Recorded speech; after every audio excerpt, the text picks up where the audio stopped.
الوفاء بشتى الصور، أحب الوفي الأمين الأغر، فأهل الوفاء كلون السحاب. السلام عليكم. بسم الله والحمد لله والصلاة والسلام على رسول الله وعلى آله وصحبه أجمعين. How are you guys doing? Is it midterm week? Yeah. Yes, I heard. Sucks for you guys, huh? How are the exams going? Good. Is everyone going to be able to stay until the entire program time? Anyone have to leave early? Yeah, looking at the 6. When are you leaving? 6. That's what I'm leaving too. Okay, 6. When are you leaving? 5:30. Oh, you came here with the pizza. Okay, so today's topic, and if you have to leave early, it's fine, you can head out whenever. Today's topic is about diseases of the heart. Now, before I start going into this discussion, I spoke to the board, or a few of the members from the MSA board about this topic, and I mentioned that if you guys want and are interested, we could make this into a class. So this subject will be covered like a class next semester for the MSA from January all the way till April. And it would discuss about 10 things, 10 characteristics that we as believers should try to have. And it would discuss 10 characteristics that we as believers should avoid or fight against. And it's not 10 characteristics that I came up with or off the top of my head. It's from Imam al-Ghazali's Ihya Ulumuddin, from that book, the volumes of book that he has. From there, we're going to be discussing these 10 characteristics of goodness and 10 characteristics of evil, in a way. So if you guys are interested in that, do you want to do the voting now or later? How do you want to do this? Yes, would anyone be interested in that if it was a weekly thing? So every week, a class was taught at a certain time on campus discussing this topic. Would you guys be interested, or would you guys want a different topic? I just want to gauge the interest of the crowd. Even there's like 7 of us. Your vote counts. Sorry? Yeah, no, there's no exams. Sorry? No credits. No, it doesn't count as credits. But if you guys want, you can suggest that subject, or you can suggest a different subject that you're interested in, depending on what you guys are keen on. So my focus here is to kind of gauge your interest. And if you're apathetic, then you're apathetic, but I'm just asking. No, we would be interested. I mean, topics could change, but like Yeah. this is definitely something that would be great for us as a board and MSA. Okay. What about other guys? Inshallah. Okay. I actually would like it. No, I would Like like a class. Okay. What about the subject? That's the thing. You have to focus on one specific subject, or it can be on like a Right, so you guys have a subject that you guys care more about personally? I guess Yes. just any topic which just, lets us become better in character. So anything that, Okay. gives us more information, even how better I can get at my beliefs and practices. Yeah. And kind of, And this would be, but this wouldn't be a halaqa though. This would be like a class. So halaqa serves a different purpose. Like for example, halaqa is more intimate, it's more friendly, right? It's more relaxed, kind of like how we're at right now, right? And the halaqas here at Dearborn is more brothers only halaqa and sisters only halaqa. Whereas if it's a class setting, we would have brothers and sisters, and then we would do our best to, accommodate for both, and then do our best to have the classes. So I think there's some level of interest from the people here in order to have the class next semester. I think the board will probably plan on whatever they plan on, and they'll get back to us and let us know what happens. Okay, now today's topic, I'm supposed to be a moderator, so I'm not necessarily here to speak, right? So I'm just kind of my job is to come here and get you guys to speak. Okay, so the topic is diseases of the heart. So the first question that comes to mind is, what would you consider a disease of the heart? So this is an open session for all around. You can just speak up. But what do you consider as a disease of the heart? Pride. Sorry? Someone say something? Pride? Okay, what else? That's one. Yeah. Jealousy. Jealousy. Okay, it's two. What else? Envy. Envy, good. Sorry? I didn't hear you. Hatred. Hatred, okay? Lust. Not hearing you. Lust. Lust, okay? What else? Hypocrisy. Hypocrisy, okay? What else? Lack of iman, okay? Suspicions. Suspicions, doubts, what else? Disease of the heart. Disease of the heart. These are all. Cancer. No. Try again. Like stone hearted. Yeah, there's a level of that. Yeah, there is. What else do you think? Like cold heart, like There's one. Oh, go ahead. Not being able to cry very well. So yeah, so not being able to cry. Okay. There's one that we're all kind of doing right now, right?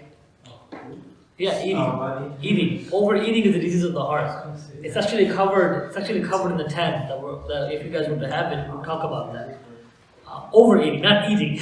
Overeating. So I'm not saying you guys are overeating, right? But even overeating is a disease of the heart. What else? No one said anything like greed, really? Okay. So yeah, go ahead. Money, yeah. So our goal is to let's talk about a few of these, right? Everybody, let's talk about this because the goal is to see like what you think about it in your perspective, right?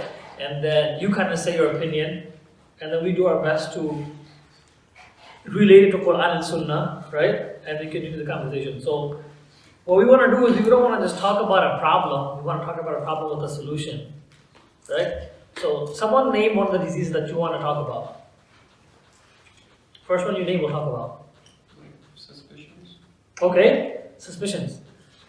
So can you give details about the problem? Then we'll talk about it. Someone else talk about it and give the solution. How does that work? How do you prevent that? So like what my understanding is that, like we look at things around us and we see somebody doing something and we're quick to think that, why is this person doing this or what is he doing with this or so like we start thinking and thinking and we reach some conclusion and judgment just based off this doubt that we just had in our head or mind.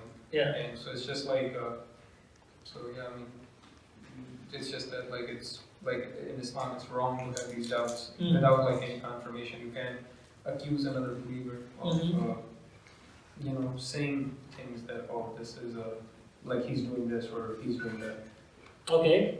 So how do we solve that? Because I'm sure every one of us have suspicions at one point, right? Anyone in here not have doubts about something? Right? We all end up having doubts, right? So the question becomes, why do we have these doubts? And the second question becomes, how do we prevent them from having them next time? So why do we have these doubts? I'm asking you guys. I'm looking up something. I'm not on my phone, just so you don't think I'm ignoring you. They say that any suspicions that which are towards the negative side are like from the shaitan himself. And like these doubts that emerge in our heart, it's basically the shaitan whispering into our ears that they're giving us these ideas that basically lead us to wrong conclusions or just judging without actually knowing what's going on. So you're talking about other people impacting our decision? It's like, so we see something and it's that, given the weakness of our iman, we were quick to reach conclusions without actually finding. So that's the question, right? What part of our iman is weak that makes us do it? That's what I'm asking. Like, I'm trying to dig deep. Someone else can help him out and figure this out. You gotta make some assumption somewhere, right? Doubtful about it. Huh?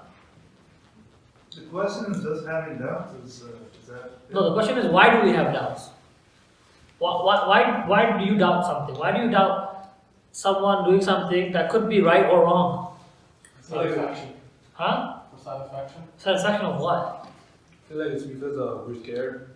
Scared of what? Scared, say, it depends on the doubt itself. If you're doubting something, you're probably scared that something bad's going to happen. Alright, let's make an example. Well, sometimes doubting can actually be good. It's your sense of telling that something's wrong here. Okay. If you're in a particularly shady situation, perhaps there are doubts. Let's create a doubtful example and then analyze that example or situation and see why someone would doubt it. So someone give an example. And cafe is not allowed, so. Huh? What? What is that?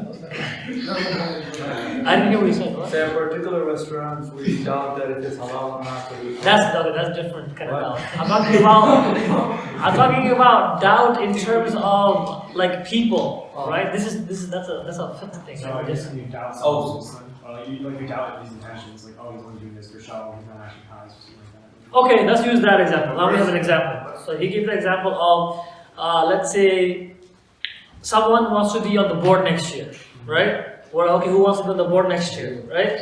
And then someone says, okay, I want to help out, right? And then the MSA board members are thinking, this guy or girl, they just want to be on here for their resume. They don't have good intentions.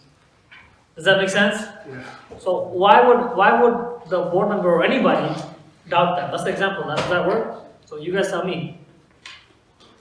Why would you doubt somebody like that? What would lead to that? So usually like umrah Allah, so you know how like this idea of close to the gun? Okay. But there's also like a statement where you said that like you judge by the parent, so that you see people's actions kind of, and then you just base judge. It's kind of a complicated issue because you're not supposed to be judging, but also you do character evaluations at the same time. So it's kind of a complicated issue. Okay. people are scared maybe the board will go down because of the. Okay, that's like another good point, right? So they might be scared that okay, maybe the board might not perform well if we have people who are insincere. So the people who are having doubts are trying to be sincere, right? Okay, what else? What else could be a reason of why they're thinking this? Maybe because they saw something. Okay, now we have more understanding, right? Saw something like what? Like he did something like that wasn't really.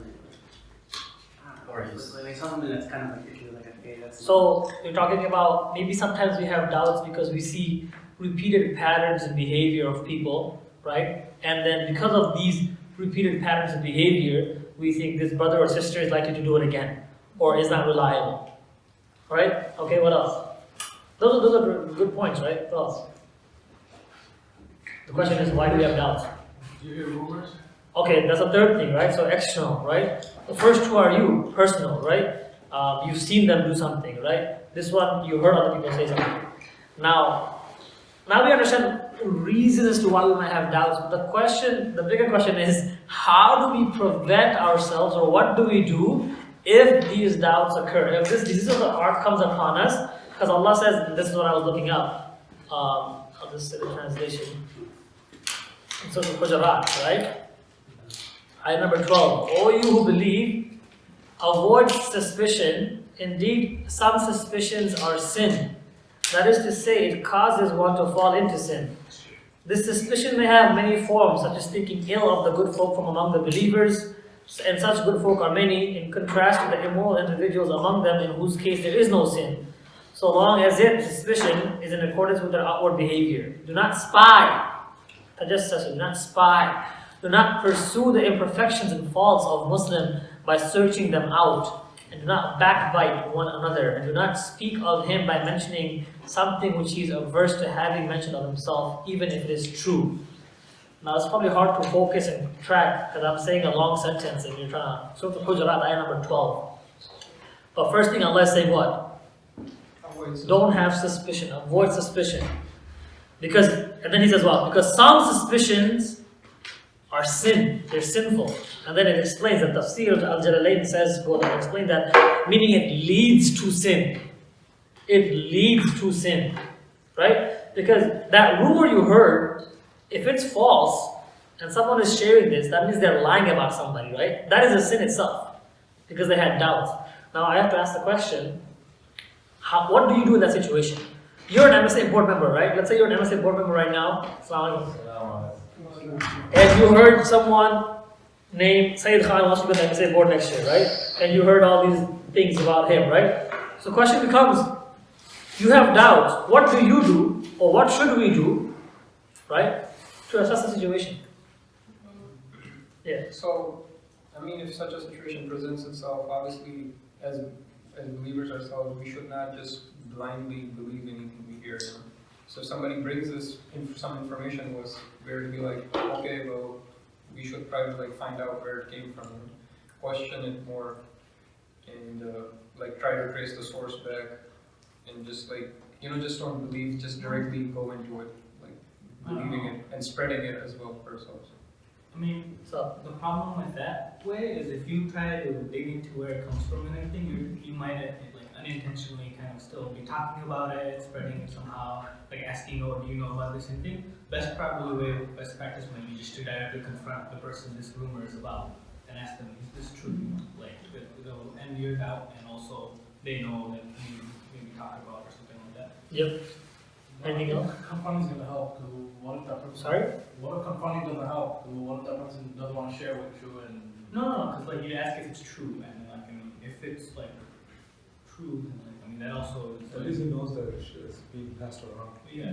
No, but like he's saying like, what if he lies? He like straight up, because he wants to be on the board. Like he really wants to be on the board, and right now he's just like Syed really wants to be on the board, and he's like, yeah, no, I don't do anything. Like he used himself as an I use example. my name as an example, yeah. It could be embarrassing to the person, I think. Like you confront them about something, just like bring it up out in the open. I don't know. I would feel uncomfortable in that situation, I think. Well, therefore, you have to do it privately. So like, Yeah, but still, it's just, I don't know. Feels uncomfortable. So what would you do in that situation? I don't know. You have to pick something, right? You can't just ignore life. Yeah, So what would you do? I have no idea. I think both ways come with like risks and I mean like pros and cons in a way, but personally I think you should go directly to the person. Okay. Yeah, that's one of the best way to approach anything, right? Confrontation. So right here it says do not spy. The ayah, like very clear. La tajassasu, like do not spy, right? And the hadith that talks about such things, right? You guys know the hadith that I'm referring to? Two men of Ansar. So during the night time, Rasulullah sallallahu alaihi wasallam, he was walking with one of his wives, right? And he was escorting her, right? He was doing the nighttime. He was taking her back home to come back to the masjid. That's details. But anyway, it was nighttime, so you cannot see the woman. You were not able to see her. So all the Ansar men saw, all the two men saw the Sahaba, was they saw Prophet Muhammad sallallahu alaihi wasallam and another woman, right? So they started quickly walking by, like avoiding eye contact, because they're like, oh, this is kind of awkward because you don't know who this is. This is not Aisha. It wasn't Aisha. I don't know who it was. A different wife. And Rasulullah ﷺ saw them acting a little bit uneasy, right? A little bit awkward. And then what did he do? What did he do, guys? You spelled the rumors that it's my wife. Yeah. He called out to them. He confronted them. He said, by the way, this is my wife. And, he like made it very clear. And then what happened? They say, oh, we never doubted you or something like that. Yeah. They were like, the Sahaba, they said, Rasulullah, we would never think such a thing. Right? But they did kind of think it. Didn't they? If they didn't think it, then why did they walk faster? Why did they become uncomfortable? They didn't think it. It's human nature to have these thoughts. You don't get sins for your thoughts. Right? You know that, right? You don't get sins for your thoughts, you get sins for your actions if they carry out from your thoughts. So, he confronted them, and then he says what? What did he say after that? Then he say that the shaitan is in like the veins. So, yeah. It's in the veins like the blood runs. Yeah, and then he said, he's making them feel better. And it's true. He's like, oh, basically, I'm not saying it because I think you think that way. I'm just saying it because, shaitan runs in our veins like blood flows through our veins. Meaning, there's always waswasa, there's always whispers in our mind, always these bad thoughts, bad suspicions, doubts. Like, what if this person really meant this? What if this person really said this? I'll give you an example that's probably more practical than a person trying to be on the MSA board. I'll give you a more practical example. A more practical example is when, this probably happens to almost everybody. When somebody leaves you on red. Wow, look at the reaction, right? Look at the reaction, wow. You make up a million reasons why this person didn't reply back to you, right? Oh wow, I can't believe this, right? You have all these suspicions, all these doubts, right? And next thing you know, this person was busy doing something probably way more important than what you were talking to them about. You know what I'm saying? I'm giving a practical example because it happens to me, right? It happens to me. I've done it before, right? And I have to learn the hard way to just give people time, right? That's another thing. What is it? Give people time. Give people time. Give people time to prove themselves. If you have doubts, right, don't just jump into conclusions and say, you know what, this brother definitely did this. This sister did that. You know, give people time to at least defend themselves before you start, you know, dictating on them or setting the jury straight or something like that. No, that's not up to you. Does that make sense? So doubts, in terms of doubt, and this is also, but the example, look, the hadith is a bigger example. The WhatsApp example is minuscule. The hadith example is big. You're talking about zina in a way. A man and a woman who are not together, walking at night time, that's a big assumption. Being left unread versus being accused of being with someone who's not your wife is a huge difference. Am I right? So let's take the bigger example. Because the hadith isn't a bigger example, right? Think about it like this. If in that situation, we're not supposed to have doubts like that, we should be wary that, you know what, maybe shaitan might be onto us. What about everything else that's less than that? Does that make sense? So, something I would add in terms of, other than confronting the individual, is like confronting yourself, right? So tell yourself, hey, I personally think doubts come from overconfidence. Does that make sense? It comes from overconfidence. It's like you thinking that you know everything. And it's a sense of arrogance. So what? Where does doubt stem from? Arrogance. You guys remember when for the few people who were here who stayed after for the social, right? I was speaking and I said you could probably link back all the negative, all the sins back to self-esteem. Yeah. You guys remember that? And I was like, I can't go into that lecture. When you have arrogance, you have high self-esteem, right? Like I know exactly what I'm capable of. I know what I know. I know why this person is with this person at night time. I know exactly where they're probably going. Right? I know exactly why they didn't respond. I know exactly why this is happening, that is happening. But you don't. You don't. Inna Allah alimun khabir. You are not either. You are not alim or khabir. Alim means all knowing, khabir is meaning all aware. And from the Quran, Allah says that about Himself. That's one disease of the heart. What time is it? 5:47. We'll cover one more disease, and then I kind of have to go about what other diseases you guys want to talk about. Something that you guys think is more relevant. And this is a good one because this happens all the time. Brothers, just let's keep these examples in mind. Don't start doubting people, right? Based on whatever you see it happening. It's what you see is not what is real, right? So you have to ask. You have to ask. What else? Any disease you want to talk about?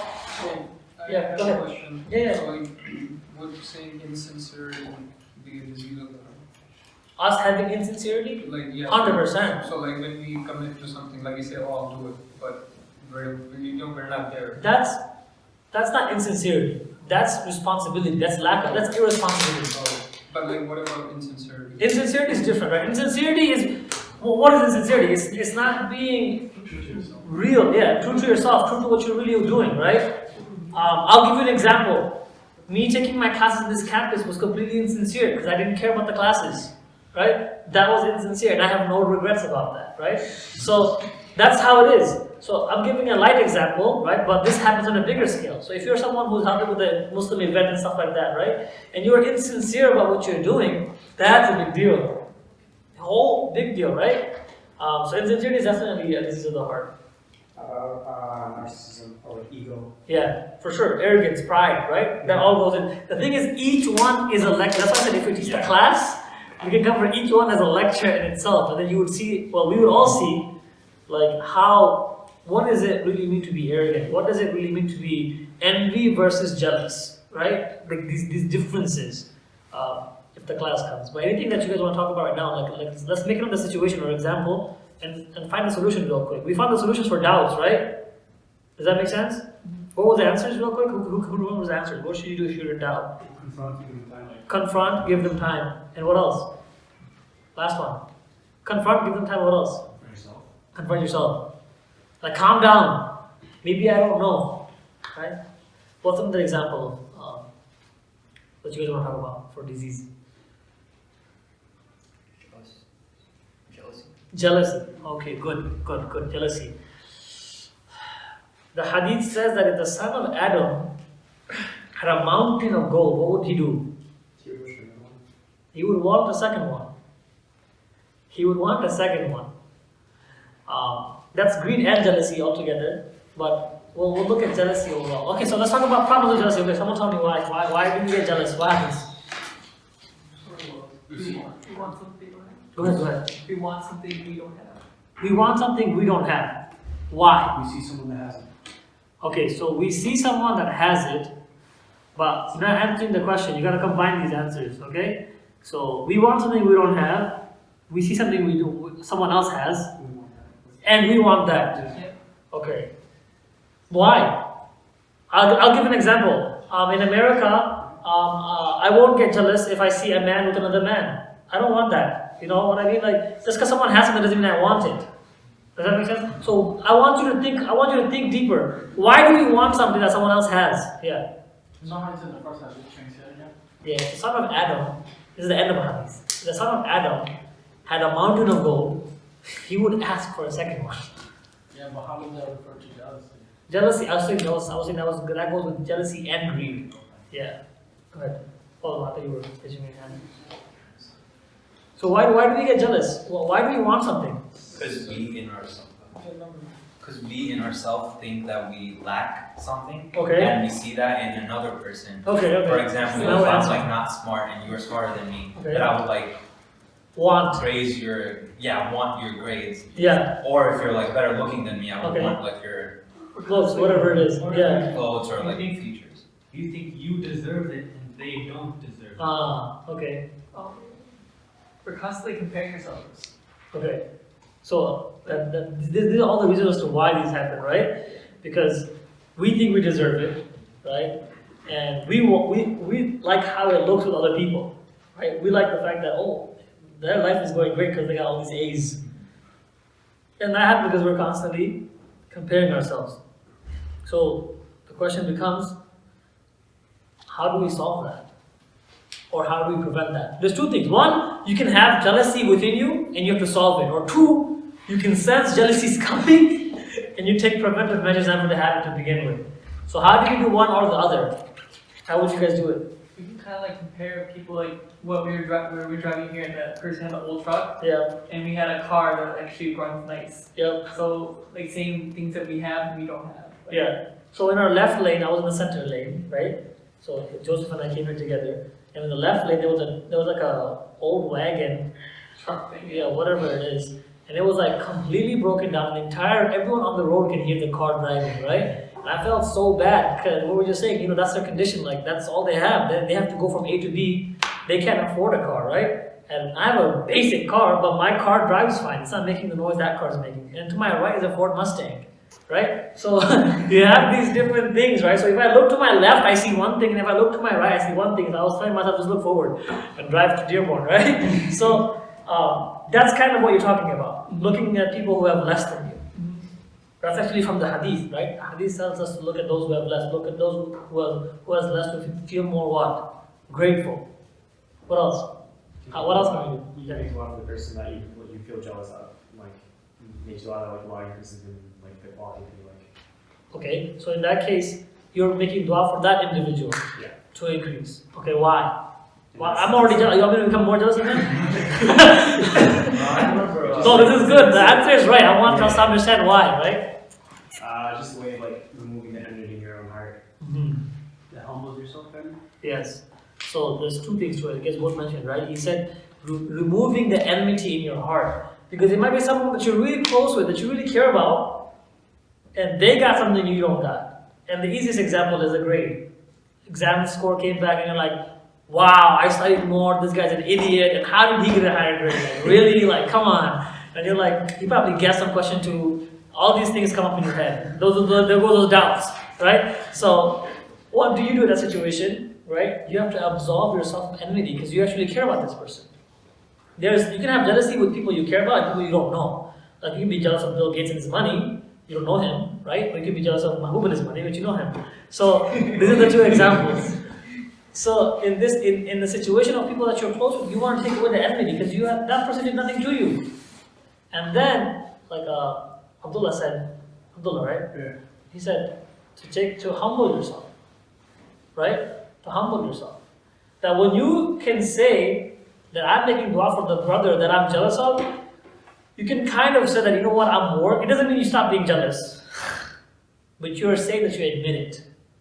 It's you admitting to your weakness, and that's what Allah likes. When you sincerely make that dua, it means you're over your jealousy. Sometimes we can't sincerely make it. It's like when you say sorry to somebody but you don't mean it. It's like that. Like, I really hope you get better grades than me all the time. Like, no, I hope you always get good grades. You know what I'm saying? So you make dua at the point where you become sincere?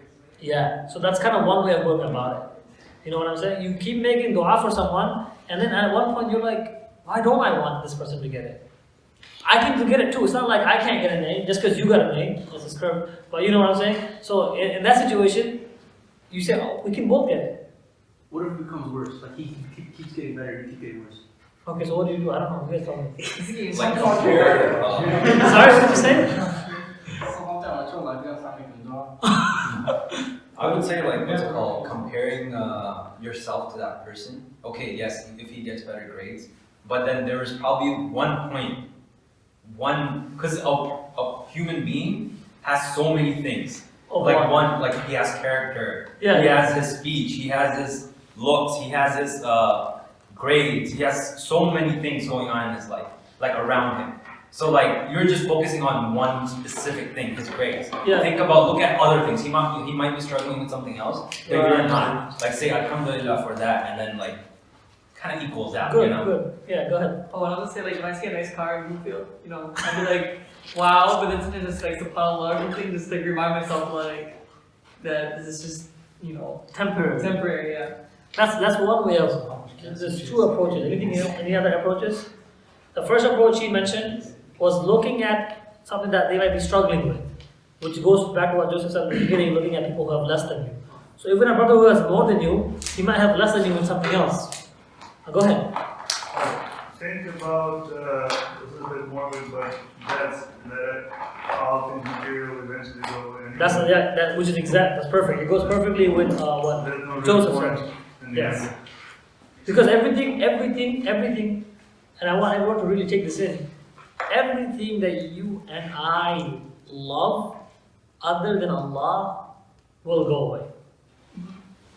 Everything that you and I love, whether it's living or non-living, it will go away. No car can forever remain. You can keep preserving it. At one point, it will deteriorate, right? No house will ever remain. No watch will ever remain. No brand of clothing will ever remain. It'll rip at one point. It'll be a stain at one point. Something will happen. Nothing you and I love will ever remain. Brothers, the only thing that gets the most love and got the most love in this world was the Prophet Muhammad ﷺ from his companions, and even he did not remain. So you tell me what will? Nothing will remain. Nothing of the creation can remain. Only the Creator will remain. Right? Allah says in Rahman, وَيَبْقَى وَجْهُ رَبِّكَ ذُو الْجَلَالِ وَالْإِكْرَامِ. Only what will remain is it says wajhu means face, but it doesn't mean face. It means the essence of your Lord. Only Allah Himself, your Lord, He will remain. So keep that in mind. If you do get jealous of something, that you know what? Who cares? This person is struggling more, and this person has this, but he's lacking in something else. And no matter what the situation, if this person happens to beat me in every single aspect of life, and that can happen. That can happen. How long is it going to be for? The only thing that we don't know really, the only thing we should be jealous of is what the Hadith say. What does the Hadith say? Someone who prays Qiyam, Okay. someone Hafiz Quran with There's a lot of narration of this Hadith. Go ahead. You want to say something? Or no? There's like two instances, right? Yeah, two instances. The teacher of the Quran is the one who spends wealth in the path of Allah. Right? The one who teaches the Quran, meaning he already learned the Quran, he's preserved it, and he's teaching it. And the one who has wealth and he spends it for the sake of Allah. Two instances when you can be jealous. And only if they're being sincere. Right? Only if they're being sincere. So always think the only thing that to be jealous of is dealing with piety. And even then you don't know who's really pious, but Allah knows the answer, right? So anything beyond that, you just focus and you have to remind yourself that it's all going to go away one day. Anything else before we wrap up? Got 1 minute. Any other solutions to what we can do? I think we gave some really practical solutions, right? What was the recap of the solutions? Making dua. Making dua for the other person, okay. Look at something less than you. Look at who less than you. What else? Realize it's gonna come to an end. Realize it's gonna come to an end. Those 3 things, if we can just keep doing those things, that's it. You'll take care of jealousy, inshallah. And of course, make dua to Allah to stop your jealousy. Right? You make dua for the other person, but make dua for yourself. Allah, stop my jealousy, stop my doubts, stop these suspicions that I'm having. So anyway, this is just small insight of the class. If you are to actually have it, inshallah, hopefully we can do something like that. Let me know. I'm sorry. Please go ahead. Just a quick question. Yes. So we covered the jealousy and suspicion. What does one do for miserliness? I didn't hear you. Like, what does one do for miserliness? You know, So like sadness? Like he doesn't want to spend, you know? He doesn't want to spend. Being cheap. Yeah. So one of the excuses that people say for not wanting to spend money is that they say I don't have money to give. But the reality is that whether or not you have money, someone who wants to give will find a way to give. Somehow. If they can't give their money, they will give their time. Always give. And if someone struggles with that, someone struggles with giving money, I mean, if that means I'm assuming that person has something to give, some money to give, and they're not giving it. That is actually, that happens. People don't want to give zakat. People don't want to pay. And that's mandatory. And when it comes to this, you have to look at what the ayahs talk about. What happens? Why do we give money? Why do we give charity? For what? What's the purpose of charity? There's literally a purpose of charity. Why do we give charity? Why? What does giving charity do? Can also, This is a selfish answer. The answer is a selfish. To purify yourself. Tazkiyatun nafs. That's zakat. Zakat is what? Tazkiyatun nafs. The same root word, right? So to purify yourself, to cleanse yourself. What I do to remind myself to spend or give is to remind myself, one, this money doesn't belong to me. I'm giving the answer because I kind of have to go. This money doesn't belong to me. Right? So whoever I give this money to, it doesn't matter if it's a person, an organization, an institution, an orphan, a needy, whoever, my friend, I'm taking out to dinner, whoever, it didn't belong to me to begin with. So when I have given it, it was supposed to go there. That's one remembrance that I give. The second thing I remember is that if I don't give it, and it was meant for this individual or this purpose or this organization or this facility or this charity, and I didn't give it, I oppressed someone. Because I didn't give them their rights. Because this person deserved that money, or these people, they deserve that money. It was their money to begin with. We are a mediator, and the money channels through us to somebody else. So one, if I've already given it, I don't feel regret because I'm like, it was supposed to go there. And if I don't give it, I remind myself, if I don't give it, then I'm withholding someone's right. This money is supposed to go there. It just came to my hand to pass it on. Does that make sense? Yeah. Those are some practical things. And there's so many ayahs talking about this. Even today at 7 o'clock, 1 hour from now, Imam Mustafa is going to be talking about Zakat part 2. He's talking about giving money. So if you guys want to go there, you guys can. But that's also happening. So he's going to talk about all the ayat and hadith. So he's going to go more into that. But that's my short answer. Anything else before we go? Well, I kind of have to conclude, but you guys can do your own thing, inshallah. Okay, so and if we keep having this halaqat like this, if you make it more serious, more intimate, you will see people changing or like bringing up actual challenges, and we'll find actual solutions instead of just, hype moments in a social, right? Even though it's good, but think about what else we can do beyond that. Inshallah. كلون السحاب وحسن الربيع وماء المطر أحب الوفاء بشتى الصور أحب الوفي الأمين الأغر فأهل الوفاء كلون السحاب